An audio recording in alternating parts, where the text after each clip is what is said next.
ഞാൻ പോണേന് വിഷമുണ്ടോ? വിഷമുണ്ടെന്നോ? പറയാനുണ്ടോ? കരയണ്ട കരയണ്ട. ഞാൻ കമ്പനീൻ്റെ കാര്യം ആവും കൊണ്ടാണ് ഞാൻ തന്നെ തന്നോട് ഒന്നും പറയാത്തത്. സ്വന്തമായിട്ട് പോവുകയാണെന്നുണ്ടെങ്കിൽ ഞാൻ സമ്മതിക്കില്ല.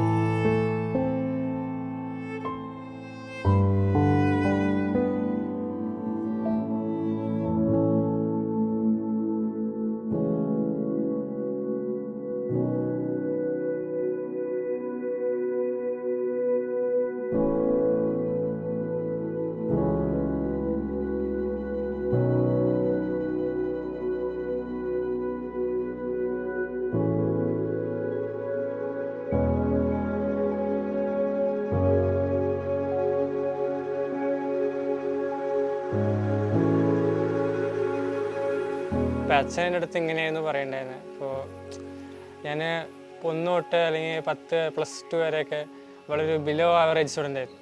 അപ്പോൾ നമ്മൾ ഒരു ഗോളിലോട്ട് എത്തണമെന്നുണ്ടെങ്കിൽ ഇപ്പോൾ എൻ്റെ ഗോൾ എന്ന് പറയുന്നത് ഒരു ഇലക്ട്രോണിക്സ് ഫീൽഡിൽ എനിക്കൊരു ജോബ് നേടുക, അതാണ് എൻ്റെ ഒരു ഗോള്.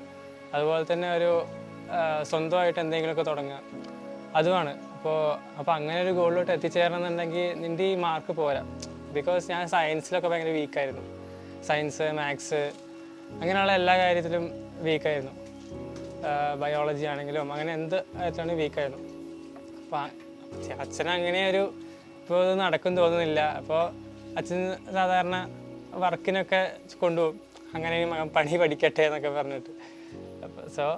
അപ്പോൾ ഞാനും ഇൻട്രസ്റ്റ് ആയിട്ട് പോകും. മീൻസ് അച്ഛൻ ഒറ്റയ്ക്കാണ് അപ്പോൾ ഇവിടെ വർക്ക് ചെയ്യണമായിരുന്നു. കൂട്ടിന് വേറെ ഒരാളും കൂടി ഉണ്ടായിരുന്നു. പിന്നെ അപ്പോൾ ഞാനും അവരും കൊണ്ട് വർക്ക് ചെയ്യാറുണ്ടൊക്കെ പോയിണ്ടായിരുന്നു. ഒരു മുന്നേ തന്നെ പോയിണ്ടായിരുന്നു. ഇടയ്ക്ക് എപ്പോഴേലൊക്കെ വിളിക്കും. ഇപ്പോൾ ഞാനിപ്പോൾ വെക്കേഷൻ അയക്കുന്ന സമയത്തായിരിക്കും ചിലപ്പോൾ കൂടുതൽ പോകാറ്. ഇപ്പോൾ വയറ് വലിക്കാനും അങ്ങനെ ഇലക്ട്രീഷ്യൻ വർക്കിനൊക്കെ കുറേ പോകുമായിരുന്നു. അതിപ്പോൾ അവളെ എൻ്റെ ചേച്ചി പോകുമ്പോൾ അതുപോലെ തന്നെയായിരുന്നു, ഭയങ്കര വിഷമമായിരുന്നു. അപ്പോൾ അവൾ ആദ്യം ഇവിടെ കൊച്ചിയിൽ വർക്ക് ചെയ്യാൻ പോയിട്ടുണ്ടായിരുന്നു. അപ്പോൾ അധികം വിഷമമുണ്ടാവില്ല, ആഴ്ചയിൽ വരും. പിന്നെ ഈ പുറത്തങ്ങോട്ട് ബോംബെ പോയ ആൾ, ബോംബെ പോയപ്പോഴാണ് കുറച്ച് വിഷമം കൂടിയത്. ഇപ്പോൾ ഇപ്പം ഇവിടെ ഉണ്ടല്ലോ എന്നുള്ളൊരു ഇതുണ്ടായിരുന്നു. ഇവനും അതേപോലെ ഓരോന്നായിട്ട് മാറി മാറി പോകുമ്പോൾ അതിൻ്റെ ഒരു വിഷമം മാത്രമേ ഉള്ളൂ, വേറെ കുഴപ്പമൊന്നുമില്ല. അതൊരു വിഷമം, വേറെ കുഴപ്പങ്ങളൊന്നുമില്ല. അപ്പോൾ അമ്മയ്ക്കും പുറത്ത് പോകുന്നതിനുള്ള താല്പര്യക്കുറവൊന്നുമില്ല. പഠിക്കാൻ ഒരു ലേശം ബാക്കിലായിരുന്നു, എന്നാലും ഞങ്ങളുടെയൊക്കെ ഒരു മുന്നിലേക്ക് വരാനുള്ള ഒരു പ്രചോദനമൊക്കെ കൊടുത്ത് അങ്ങനെ ഇവിടെ തന്നെ +2 കിട്ടി. +2നും കുഴപ്പമില്ലാത്ത മാർക്ക് തന്നെയായിരുന്നു. പാരൻസ് മീറ്റിങ്ങിനൊക്കെ വിളിക്കുമ്പോൾ അമ്മയ്ക്ക് ഭയങ്കര വിഷമമാണത്. അപ്പോൾ എന്തെങ്കിലും ഒന്ന് ചെയ്യണം, അവരൊന്ന് ഹാപ്പി ആവണം, അത്രയൊക്കെ ഞാൻ വിചാരിച്ചിട്ടുള്ളൂ. അതുവരെ എപ്പോഴും അമ്മ അങ്ങനെ പറഞ്ഞുകൊണ്ടിരിക്കും, പഠിക്കുക എന്ന് പറഞ്ഞുകൊണ്ടിരിക്കും. പരീക്ഷ ടൈമായ ആളൊക്കെയാണ്. ഞങ്ങൾക്ക് എല്ലാവർക്കും സന്തോഷമായിരുന്നു കലൂര് കിട്ടിയത്. ആഴ്ചയിൽ പോയിട്ട് വരാം. അതിനുശേഷം എനിക്ക് ഇവർ രണ്ടുപേരും ഇലക്ട്രിക്കലാവണം എന്നുള്ളൊരു ഉണ്ടായിരുന്നു. പക്ഷേ രണ്ടുപേരും ഇലക്ട്രിക്കലിക്ക് അവളെ അതുപോലെ ഇലക്ട്രിക്കലിക്ക് വേണ്ടിയിട്ടാണ് വിട്ടത്. പക്ഷേ വന്നത് ഇതിലാണ് പ്ലേസ്മെൻറ്റ് വന്നത്. പിന്നെ അങ്ങനെ അതിൽ കയറുണ്ടായി, ഈസി ആയിട്ട് മാറി. വിഷ്ണു +1 ആയപ്പോൾ അച്ഛൻ്റെ കൂടെ വയറിങ്ങിനൊക്കെ ഹെൽപ്പ് ചെയ്യാൻ പോകാറുണ്ടായിരുന്നു. +1 +2നൊക്കെ പോകാറുണ്ട്. ചെറിയ വിഷമമുണ്ട്, എന്ത് വിഷമമില്ലാതിരിക്കില്ല കൂടെ എപ്പോഴും. പക്ഷേ അവർക്ക് ഇവിടെ തന്നെ നിന്നുകൊണ്ട് ഒന്നും നടക്കില്ല, ഇന്നത്തെ കാലത്ത് ഒന്നും നടക്കില്ല. അതിനും അത്ര വലിയ ഇത് കൊടുക്കില്ല. ഞാൻ കൂടുതലും എവിടെയാണ് അത് രണ്ടുപേരുടെ അടുത്തായാലും എവിടെയാണെങ്കിലും പോയി നന്നായിട്ട് ജീവിക്കാൻ തന്നെ ഞാൻ അവരോട് പറയാറുള്ളൂ.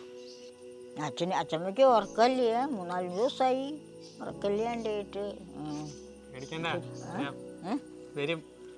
നല്ല രീതിയിൽ വിഷമമില്ല, സന്തോഷമുണ്ട്.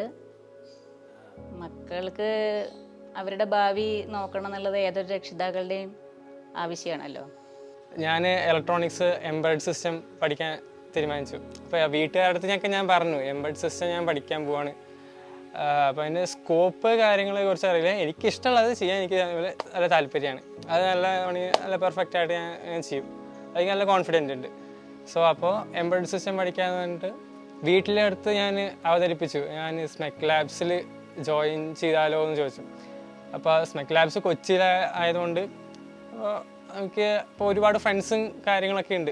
ആ സമയത്ത് കൊച്ചിയിൽ വന്നു ജോയിൻ ചെയ്ത സമയത്ത് ബേസിക്കലി അവർ നല്ല സപ്പോർട്ടായിരുന്നു. പിന്നെ എന്ത് സംശയം ഉണ്ടെന്നുണ്ടെങ്കിലും അവർ ഒരു മടിയില്ല എന്ന് പറഞ്ഞുതരും. പിന്നെ നമ്മൾ തന്നെ കാര്യങ്ങൾ കണ്ട് ഫിഗർ ഔട്ട് ചെയ്ത് ട്രബിൾ ഷൂട്ട് ചെയ്ത് അങ്ങനെയൊക്കെ തുടങ്ങി. പിന്നെ പഠിപ്പിക്കൽ ആയപ്പോൾ കുറച്ചും കൂടി കോൺഫിഡൻറ്റും കാര്യങ്ങളൊക്കെ വന്നു. പിന്നെ റിസർച്ച് ചെയ്ത് ഓരോ കാര്യങ്ങൾ ആർക്കാണെങ്കിൽ പറഞ്ഞു കൊടുക്കാനുള്ളൊരു മെൻറ്റാലിറ്റി വന്നു.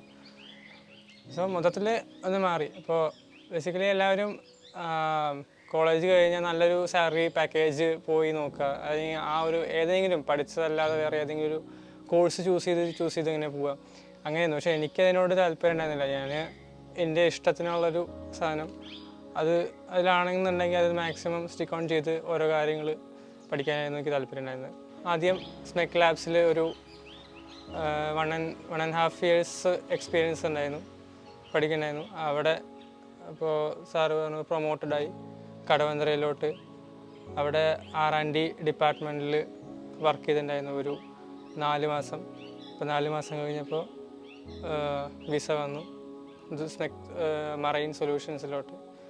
അവിടെ മറൈൻ എംബറഡ് സിസ്റ്റത്തിലോട്ടാണ് ഇപ്പോൾ പോകുന്നത്. അപ്പോൾ ഇതാണ് ഞാൻ പഠിച്ച സ്കൂള്, സരസ്വതി വിദ്യാനികേതൻ. സോ എൻ്റെ ഇതുവരെയുള്ള ലൈഫിൽ എല്ലാവരും എന്നെ മാക്സിമം സപ്പോർട്ട് ചെയ്തിട്ടുണ്ട്. അതുപോലെ തന്നെ വീട്ടുകാരാണെങ്കിലും ഫാമിലി എന്നുള്ള സപ്പോർട്ട്, അതുപോലെ തന്നെ ഫ്രണ്ട്സ് എന്നുള്ള സപ്പോർട്ട്, അങ്ങനെ ഒരുപാട് സപ്പോർട്ടുകൾ ഉണ്ടായിട്ടുണ്ട്. സോ ഇതുവരെ എത്തുമ്പോൾ ഒരു മനസ്സിലൊരു ഹാപ്പിനെസ് ഉണ്ട്. അപ്പോൾ അതുപോലെ തന്നെ അവരെയും എനിക്ക് സപ്പോർട്ട് ചെയ്യണം, അവർ ടേക്ക് കെയർ ചെയ്യണം, കാര്യങ്ങളൊക്കെ ചെയ്യണം. അതുപോലെ തന്നെ ചില സാക്രിഫൈസൊക്കെ ഞാനും ചെയ്തിട്ടുണ്ട്. അതിനൊരു നല്ലൊരു ഔട്ട്പുട്ട് ഉണ്ടാവുമെന്ന് വിചാരിച്ചിട്ട് തന്നെ ഞാനങ്ങനെ ചെയ്യാൻ കാരണം. So I am happy.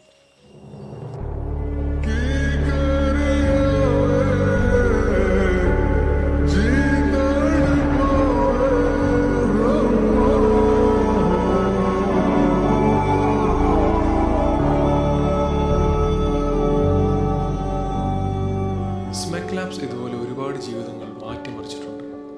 അതിനിയും തുടരും. നാളെ ഞങ്ങൾ പറയുന്ന സക്സസ് സ്റ്റോറി നിങ്ങളുടേതാവട്ടെ. Join SMEC labs.